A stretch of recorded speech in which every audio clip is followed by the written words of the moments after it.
Welcome to the Skull King Football Podcast, presented by Fox DFS Firelines.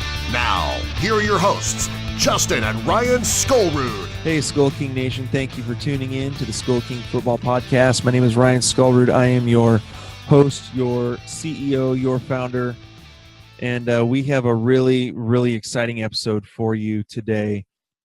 This is a conversation that I recorded yesterday that I think is going to be very interesting to many people. We're continuing our series in talking with NCAA play-by-play announcers in order to get an inside scoop on a lot of the players that are going into the NFL draft. And Skull King football in general, we consider ourselves very, very honored and very lucky to have been able to get this guest on the show today. And so we want to talk about three of the absolute studs that are going to be into the NFL draft that have a lot of eyes on them to see where they're going to go. And so we are very honored today to talk to Don Munson. He is the voice of the national champion Clemson Tigers. And so, I had a whole lot of fun conducting this interview and having this chat with him. So I hope you guys enjoy it too. And let's go ahead and get it started. All right, Skull King Nation. Today we have another great interview for you as we continue our inside analysis of the 2017 NFL Draft Class. Our guest today has had the opportunity to watch three of the bigger names in this draft class over their college careers. And not only that, but he has also had a chance to watch them play in the last two national championship games. Please welcome to the show, radio voice of the current national champion Clemson Tigers, Mr. Don Munson. Thank you for joining us today, Don. Absolutely. Glad to be with you. Well, I'm guessing it's a pretty exciting time for the Clemson Tiger family, especially for the football team currently. Oh no, it's been. You can imagine what it's been like around this place ever since the night of January 9th, and I guess carrying into January 10th. It's everybody's still basking in the glow, and everybody just kind of loving what's been going on. But it's also been a lot of fun to watch Coach Sweeney and his staff, start pushing the buttons to move ahead, because you can't rest on what's behind you. It's only about what's in front of you. As Coach Sweeney likes to say, it's that windshield mentality, man. What's the stuff that's right in front of you is what you got to take care of. And so while we will enjoy being national champions, but the focus has already turned here to 2017 and seeing if maybe we can do it all over again, get back to Atlanta and see if we can compete one more time. I love it. Sounds good. Well, for me personally, as a University of Washington Husky fan all my life, being raised in Seattle, I would just like to say thank you to the Clemson family for beating Alabama. Well, you're welcome. It's funny. My mother was actually living in Seattle when she met my father, who was living in Chattanooga, Tennessee at the time. They met aboard ship in 1950, sailing out of New York Harbor. So I still have ties to the Seattle area. So my grandfather was a big UW booster, and his son, my uncle, still lives out there in the Seattle area, so we get out there quite a bit. So, I think that UW is on its way back. I really like the way that they're moving that program forward.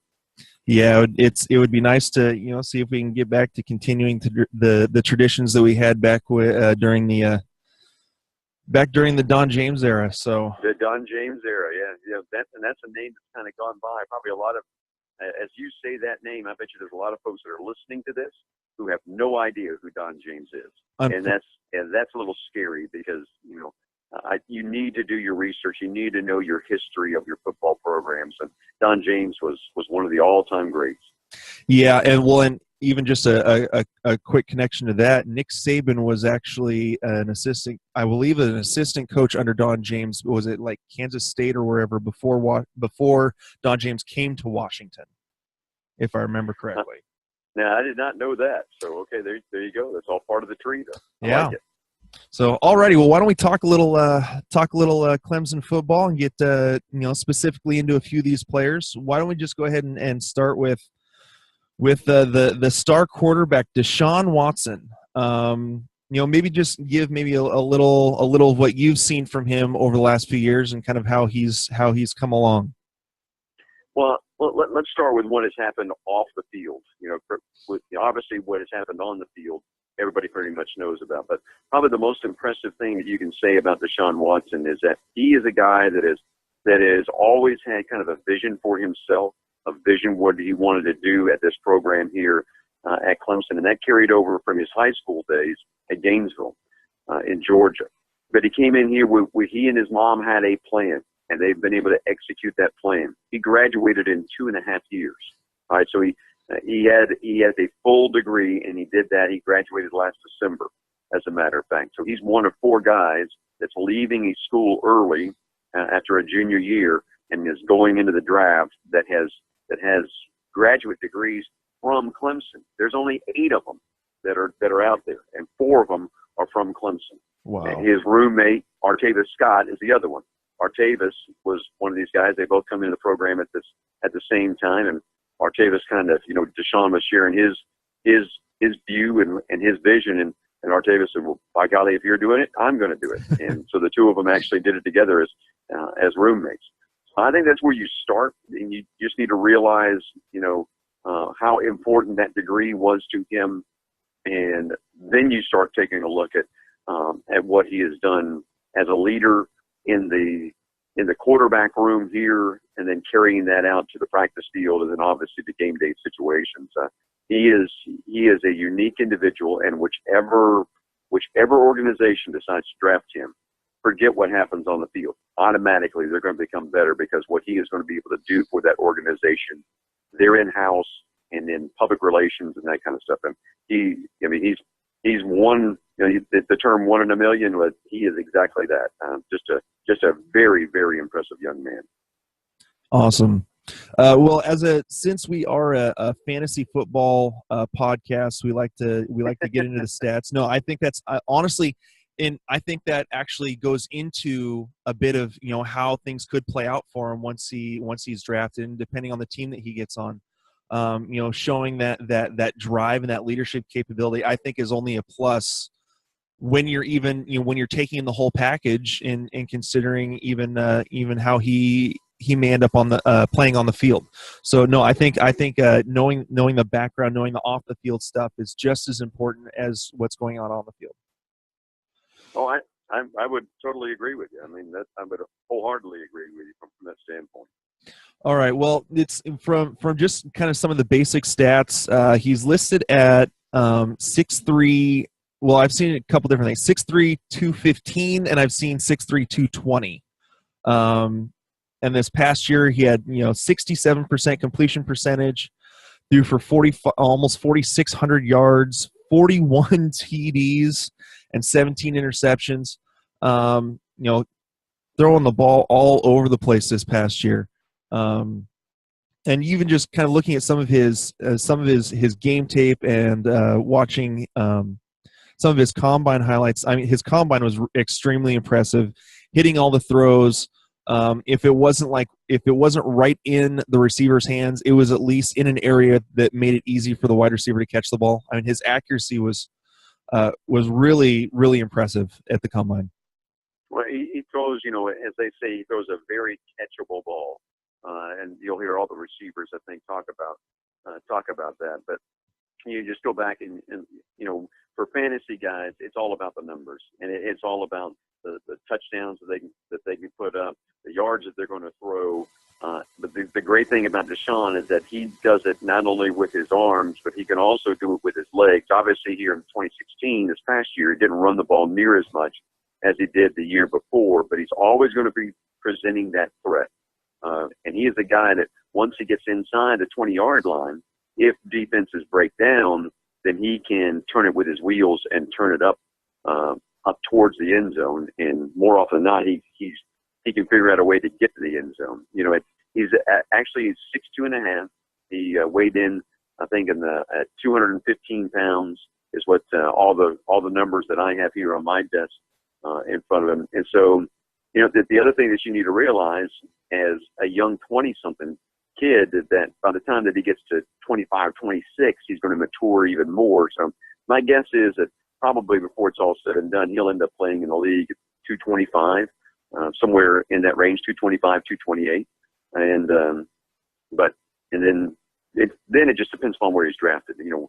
If he's going to go to someplace like Cleveland, then I think the expectations are totally different for him than say that he goes to someplace like Pittsburgh or someplace like that. If he's going to be counted on to be the man right away, then I think he's probably a guy fantasy-wise that may be a little iffy, to be perfectly honest with you, because if he's going to be counted on going someplace and playing right away, then that usually means the offensive line's not very good. The team itself has not been very good. So as far as fantasy numbers, it's probably 2 or 3 years down the road from that standpoint. Yeah, I think he's even if we're going fantasy standpoint, I think if he ends up in Cleveland, he could be okay for at least a spot start, depending on a bye week or something. Just with how some of the improvements that they've actually made to their team, especially on the offensive line with a couple of their free agency pickups. Getting back to say his athletic ability, he is obviously just extremely athletic. He's not necessarily a burner, but has decent speed. I want to say what he ran like a 4.67 or something at the combine.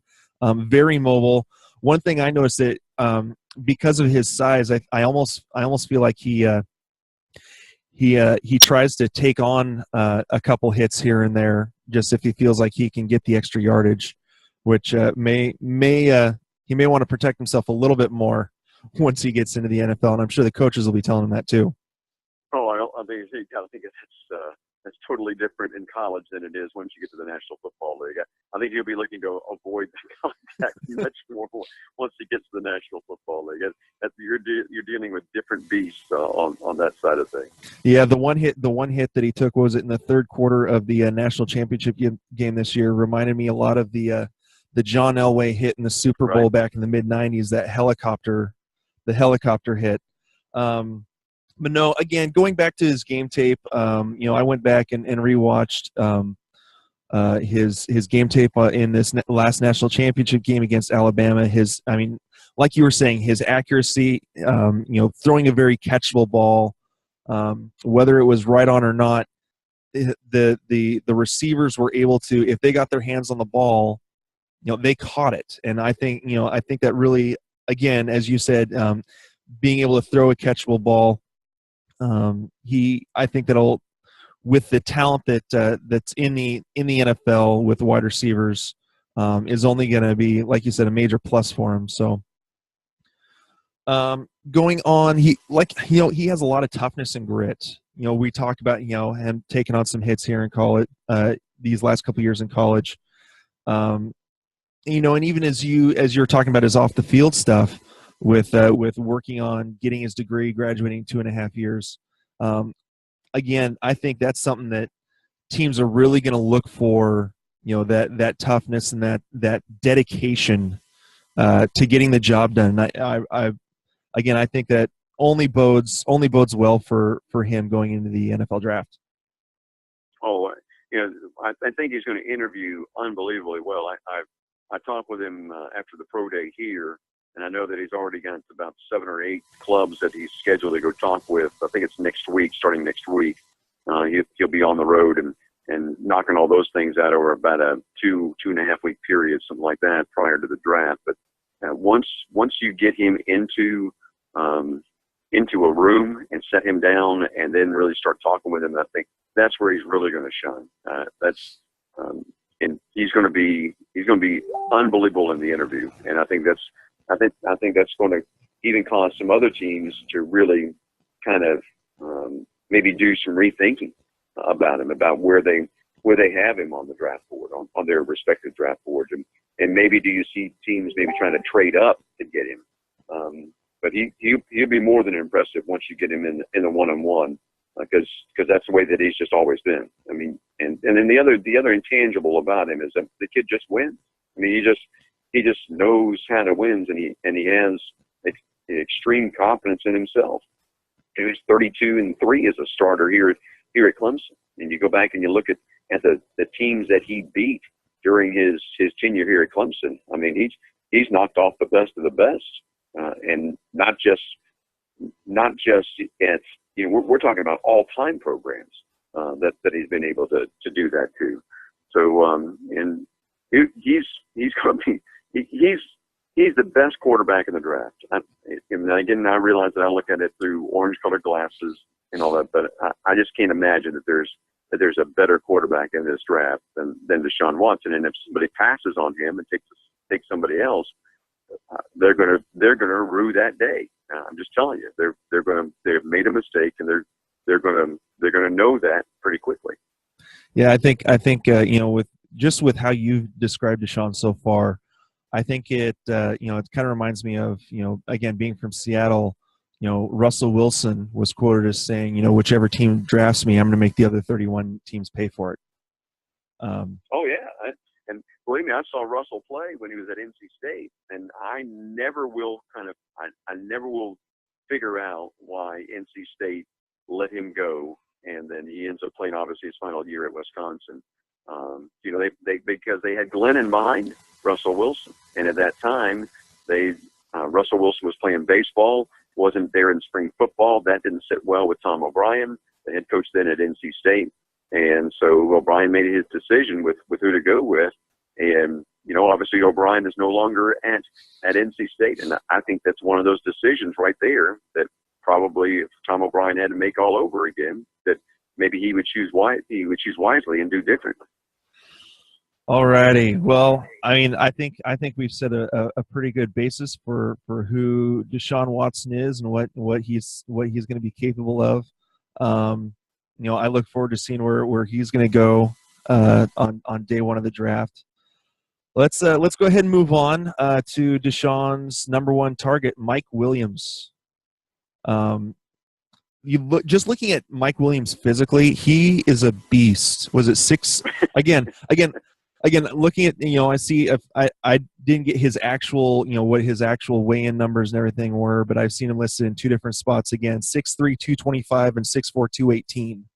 So give us a little bit of, he's another one, I guess you could say, we could get a little, I would like to get a little bit of background on, especially considering, after, was it his junior year, which he ended up redshirting and becoming a redshirt junior this last year due to the injury that he suffered in 2015. Well, obviously he in that very first game of 15, he breaks a bone in his neck. Was on the outside of the bone, wasn't in the vertebrae column, but it was on the outside of one of those bones on the outside of the neck that he broke as he caught a touchdown pass in the back of the end zone and then got pushed into the gold standard back there, and so he had to sit out all of 2015. But it was funny because as we came down the stretch and we're making the run towards the national championship game in Glendale against Alabama the first time around, there was actually some talk about Mike possibly playing in those games, and so the decision was made, and I think wisely by the doctors and the staff that probably wasn't the thing to do. Unbeknownst to us all, though, Mike, during practices, was going over to the weight room, which was across the street, and he was actually running and doing things in the weight room, and nobody knew about it. So he would take off the neck brace and was doing all that kind of stuff, just trying to push himself to get back that much quicker. But then he comes back out this year and just, played unbelievably well. And 706 snaps, he catches 98 balls, which is an all-time high for him, for better than 1,300 yards, hauled in 11 touchdown passes. And just Mike is one of those guys, in the league, they talk about 50-50 balls and wide receivers and DBs being able to, who can control those 50-50 balls. Well, Mike Williams, it isn't a 50-50 ball when it is thrown to Mike Williams. It's more like a 90-10. 90% of the time he's going to get it. And I'm not so sure that Mike Williams isn't a higher draftable commodity than Deshaun Watson, to be perfectly honest with you. That's the kind of player Mike Williams is. And depending upon where he goes, and I know there's been a lot of talk about him going 5th overall to the Tennessee Titans, if he can hook up with Mariota, and those two could get together, then you could see Mike Williams put up unbelievable numbers in the league. Yeah, talking about his height and the 50-50 balls, he was a former basketball. He played basketball in high school, correct? Right. Yep. Yep. And that was part of, and actually when he came out of high school, he really wasn't, he was, I'm trying to think, I don't know, he was a top 100 player coming out of high school. So, and Clemson had been recruiting some other wide receivers and it kind of lost out on him, but they went with the in-state guy and got Mike Williams. And we've got a kid on campus right now named DeAndre Overton, who is a lot like Mike. He played his freshman year, had a couple of catches, but there's a lot of similarities between he and Mike Williams. But Mike was one of these guys that maybe was a little overlooked from here in the state, but he kind of wore that as a chip on his shoulder and developed himself into the player that he is right now. Yeah. He's like we, again, going back to those 50-50 balls, he knows how to box out, I guess you could say, when it comes to finding the ball, his ability to, his athleticism and his ability to lay out for catches. I mean, his highlight reel is littered with him being, horizontal, and still being able to pull in a deep ball, and make the catch. And I mean, I'm guessing his hands are just absolutely monstrous.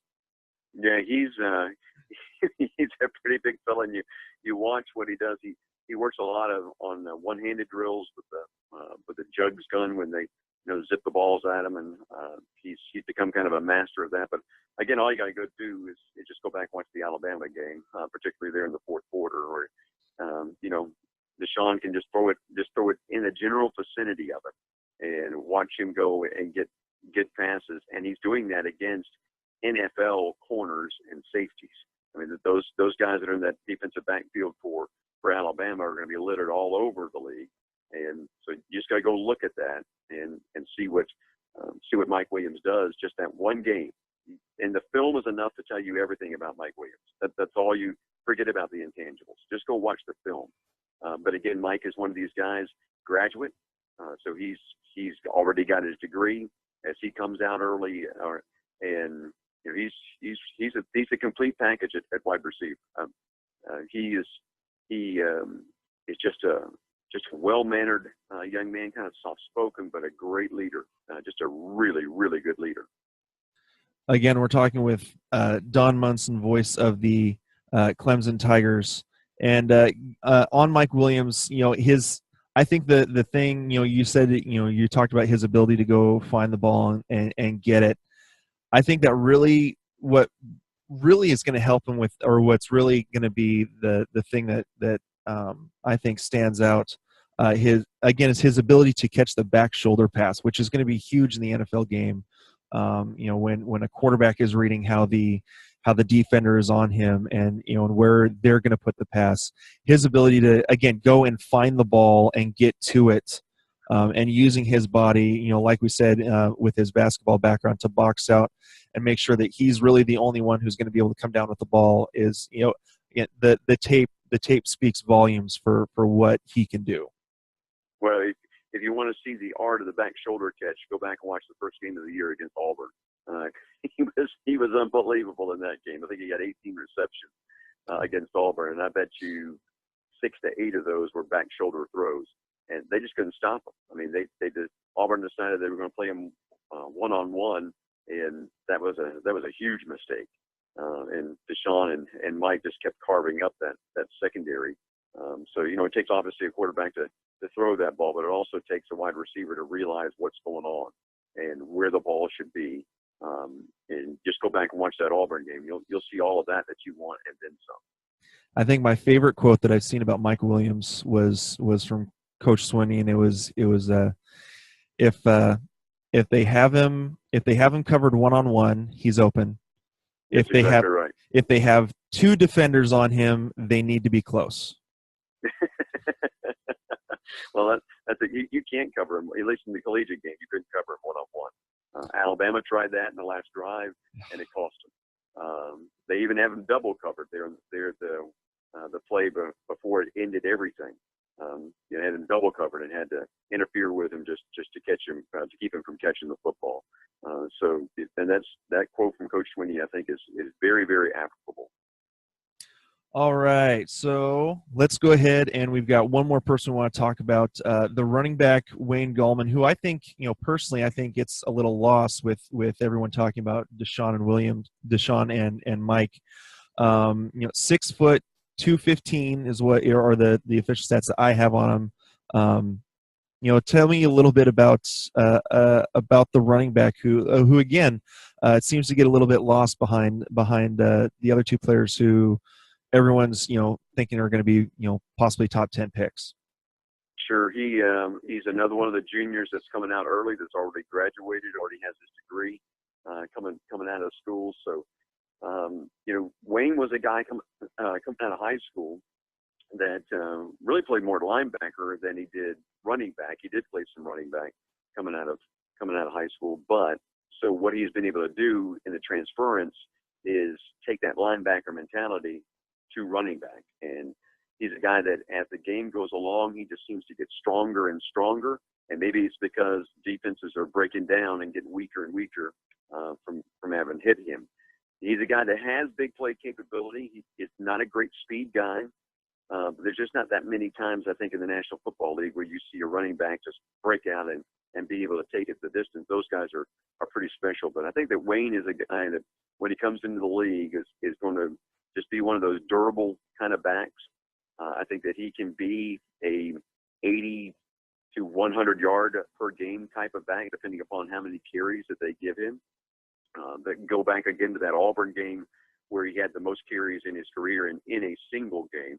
I think he had 32, maybe 33 carries in the Auburn game, 139 yards. So if you give him that kind of work, he can absolutely produce for you from that standpoint. And he's a guy that is great in pass protection. Obviously, that doesn't play anything into fantasy stuff. And I think he's a better receiver coming out of the backfield too than people give him credit for. But he is a guy that he may, of all the guys of the three that we've talked about, and the other two obviously have a tremendous inner drive, but I think that Wayne may have the best inner drive of all of them, just because of, like I said, he's kind of been overlooked in his career here at Clemson.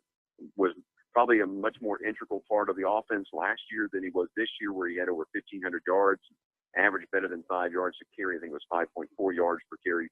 But this year, he comes back and doesn't have as many touches, had, I think, 53 less touches carrying the football, but still was able to produce 4 more touchdowns, had 17 touchdowns this season. So, if you're a fantasy guys, those are the things I think that they kind of get you excited, because with a running back, it's all about putting the ball in the end zone, and that's what Wayne can do. Well, I think his ability to help pass block and kind of the competency in blitz pickup, I think that actually helps in fantasy due to the fact that it gives him the possibility of playing more on third down on those passing downs. I've seen a few different references to the possibility of of him actually having the ability, if he develops that blitz pickup just a little bit more, of possibly being a 3-down back in the NFL, which again, with fantasy, you find those 3-down backs, they're becoming even harder and harder to find in the NFL today. Oh, he's going to be that kid. I mean, I can tell you that he's going to be that kid. He's not afraid of the physicalness of the game. That part of it, he's not shying away from any of that at all. And he's been pretty healthy. That's the other thing. He's been very durable, which again, life expectancy for a running back in the National Football League is like 1.7 years. So they get it. If a team gets a guy like this, then usually they're going to use that body right away and get as much out of that body as they can. And it won't surprise me that Gallman is one of these backs that can stay in the league maybe 7, 8, 9 years before it's all said and done. And that's that's the other thing we now see in the league, is that a lot of these running backs that have really good first 4 or 5 years in the league, they're getting out by the 7th, 8th, or 9th year. They've made their money and they're going ahead and retiring because they like the body that they still have. Robert Smith was I guess the first one that kind of started that back when he was playing for the Vikings. But I don't think there's any doubt that Wayne is a 3-down kind of guy, just because of like I said, of the pass protection that he can give you, and he's got pretty good hands again coming out of the backfield. Yeah, again, being from Seattle, seeing a guy who retired before people expected, Marshawn Lynch.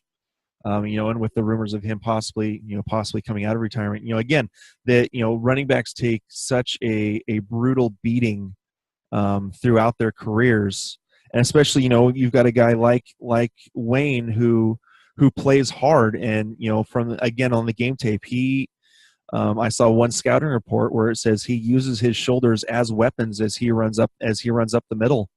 And really, he will hit the hole hard. And I've seen a couple of highlights on his tape where he makes contact with the defender at the goal line, and he's the one still standing. Yes, he did. He ran over a poor kid from Appalachian State. That was last year, or back in 15 of this past year. But even you go look at the final drive against Alabama, where they kind of run the trick play. Artavis Scott catches it and laterals it to him. Wayne gets hit 3 yards behind the line of scrimmage, and what does he do?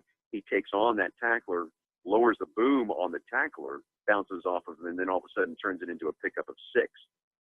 So that's who Wayne Gallman is, being able to absorb that initial contact, shake the tackler, and then turn a negative into a positive. And that's what helps you inside the red zone, and then the rest of the way. Very rarely will you see Wayne Gallman get tackled for a loss. At least it was the way it was in the collegiate game. I think that's probably the way that it'll transfer also over to the National Football League. Yeah, again watching some of his tape, you reminded me a little bit of a Marshawn Lynch. He runs, kind of wide stepped. He doesn't necessarily stay narrow. When he runs, a lot of guys that run like that tend to get tripped up pretty easily. He seems to have keep his feet at a wide base to keep his body balanced, and to be able to bounce off those tackles, to keep his balance and to keep moving forward.